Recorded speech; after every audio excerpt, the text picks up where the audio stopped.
Hey guys, welcome back to Marketing Food Online. This is Damien, and I hope you guys, as always, are having a great day. All right, so let's get into how do you finance your small food operation. Let's get into it.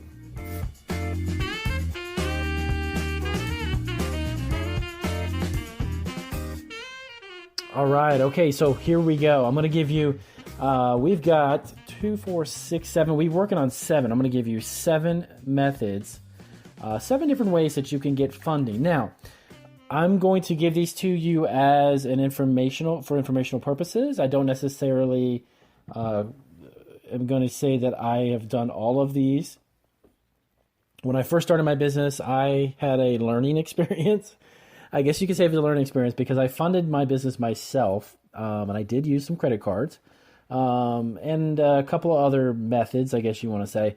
So they worked out okay for me. They like I say, it's a learning experience because if I planned it out a little bit more, gave it a little more thorough thinking, I could have probably used a couple of different routes. But the utilization of credit cards is one way, and I personally experienced it, and it was a costly experience, let's just say. But I pushed through that, and I just continued to push on. And we are now where we are now, and our business is self-sufficient and self-running, and it's up and running and it's doing fantastic. So everything, I'm going to say this, aside from whatever it is you decide to do, as far as the type of food business you want, it's going to be a learning experience. Let me just say that. So every day, every week, every month, you're going to be learning a lot about yourself, what works and what doesn't work. Everyone's situation is different.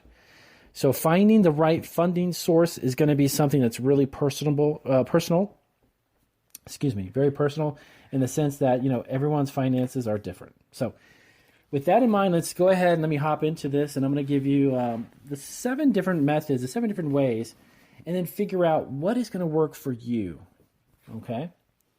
All right, so let's get started. Now, the first one, and these are in no particular order, of course. They're not something that I recommend from best to least. It's just going to give you 7. So the first one, of course, is family and friends. There's a lot of entrepreneurs who start businesses and they really want to get into the food business, or they just want to get into a business.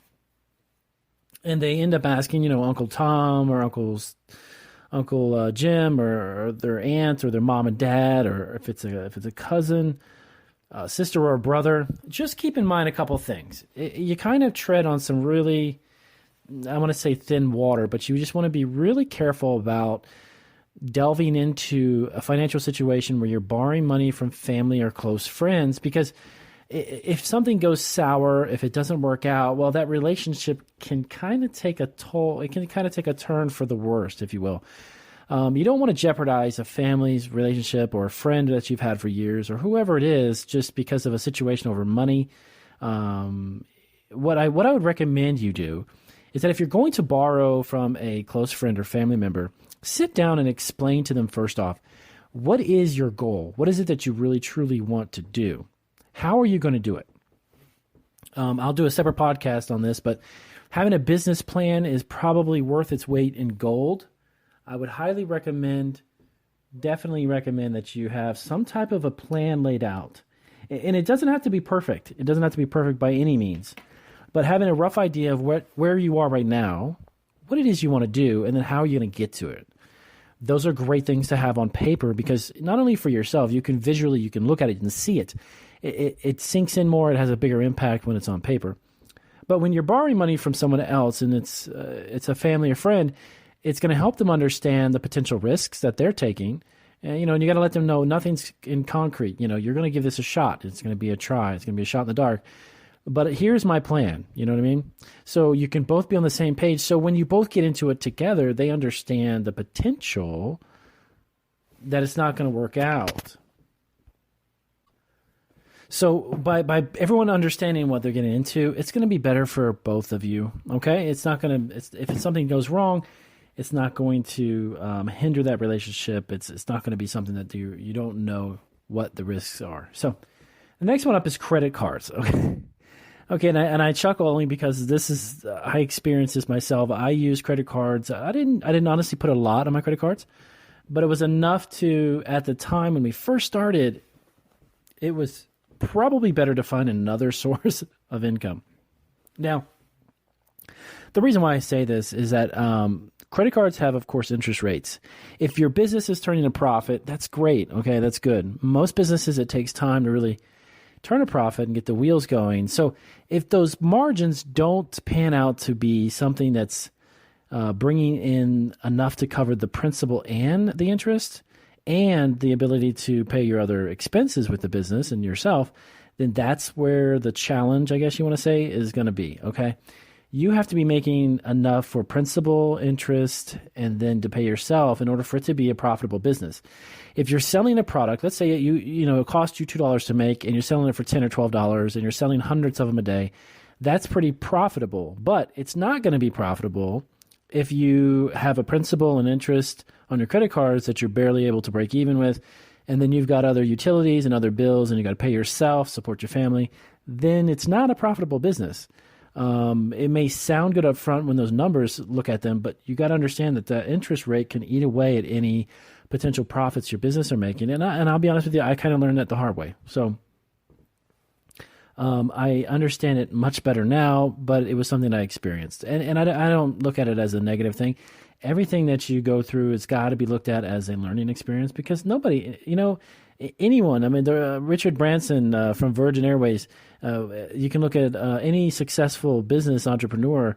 They don't have all the answers the first day they start this idea of having a business. You kind of learn as you go. So next up, if you own your home and you've got equity, there's a lot of entrepreneurs who actually go, this is something I've heard a lot and read a lot about with franchises, is that a couple has equity in their home and they want to buy a franchise, which is an established business, of course, and you just buy one, you set it up, and you've got the everything established. You've got the back end is established through the franchising.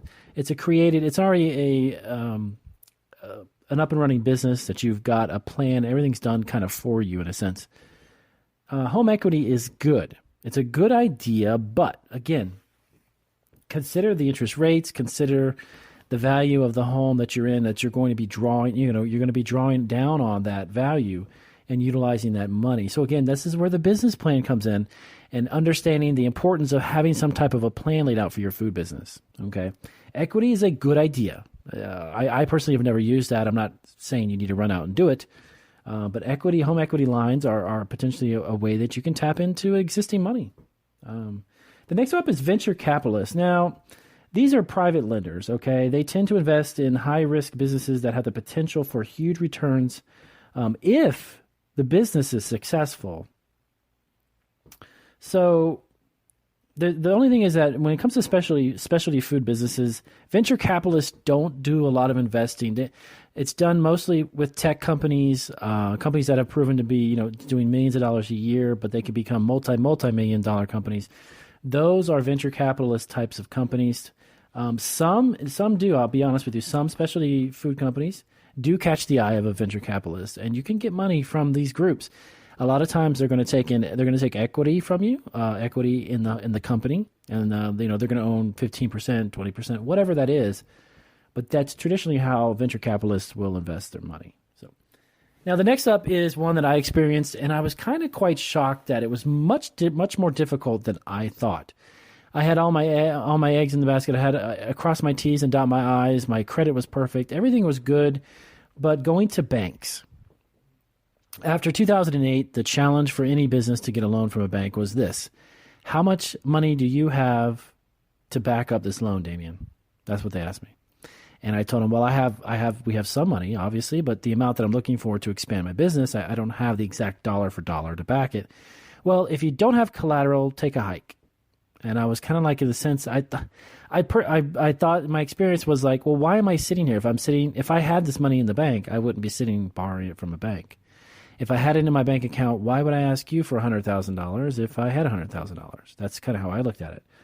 But after 2007, between 2007 and 2009, banks were not taking as much risk on. Okay, so banks, of course, they're kind of a traditional way to get a small business loan, but they are nowadays much more of a challenge. So the next one up is SBA, Small Business Administration. Okay, you can contact them at sba.gov. That's sba.gov. about financing your startup business. What they do traditionally is actually they often work through local banks and can help you secure lending through banks, through programs that they have. So the Small Business Administration has helped a lot of startups. It's always good if you've got, even if you're starting small at home and you've got some sales history, you've got something to bring to them. It's always a good thing because it helps you get the loan much faster. Keep in mind too, by the way, what I was talking about, the importance of a business plan. Kind of figure out really how much do you really need? And you want to be as close to that as possible, because some people say, you know what, they calculate, they sit down, they come up with $75,800 is what they need to start. Then they start asking for $200,000 or so, and it's just not. You got to be able to relay that. You have to tell them, look, this is what I'm buying, use the money for, this, and this, and I got to pay myself, and then other expenses and employees. So get a really good ballpark. Get a good ballpark figure of what is it that you need, and then that is what you need to go after. Because it's, if let's say you needed $70,000, right, and you're asking for $200,000, the chances of you getting a $200,000 loan without having the ability to explain where every bit of it's going, and you only need $70,000, it's not going to make any sense to the SBA or to the lender or to the bank. Okay. Now, lastly, number 7, crowdfunding.